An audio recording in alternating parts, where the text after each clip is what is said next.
राज्यात भीषण अपघाताच्या 2 घटना घडल्यात। रायगडच्या पोलादपूर जवळच्या आंबेनळी घाटात कार दरीत कोसळली। 1000 फूट खोल दरीत ही कार पडल्यानं 8 जणांचा यात मृत्यू झालाय।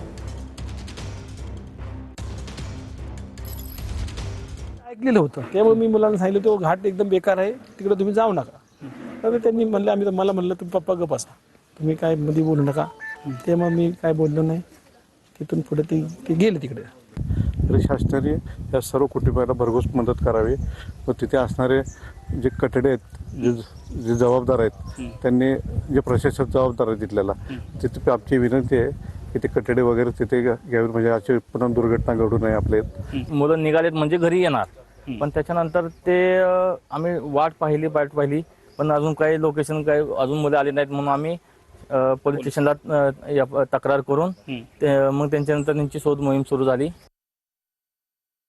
खोल गेल्यामुळं हा अपघात झाल्याची माहिती समोर आली आहे आणि यानंतर आता सध्या सातारा जिल्ह्यातील आसगावमध्ये मी सध्या आहे आणि या ठिकाणी जर पाहिलं तर याच गावातील जवळपास 5 तरुणांचा मृत्यू जो आहे तो या ठिकाणी झालेला आहे आणि याच घरामध्ये पूर्णपणे हृदय पिळवटून टाकणारा आक्रोश जो आहे तो सध्या आपल्याला पाहायला मिळत आहे।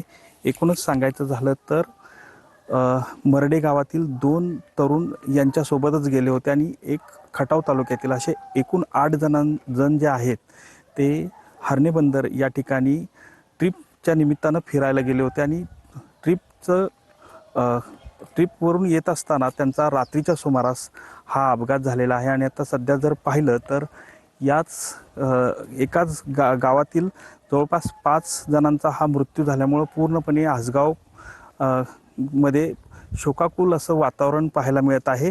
सध्या या ठिकाणी प्रशासनाच्या विरोधात नाराजी या ठिकाणी व्यक्त केली जात आहे। यामध्ये सांगायचं झालं तर जी काही आत्ता सध्या आंबेनळी घाटातील काम आहे, या कामाला जबाबदार धरून कुठेतरी प्रशासनानं या तरुणांच्या बाबत दखल घेऊन आर्थिक मदत करावी अशी मागणी जी आहे ती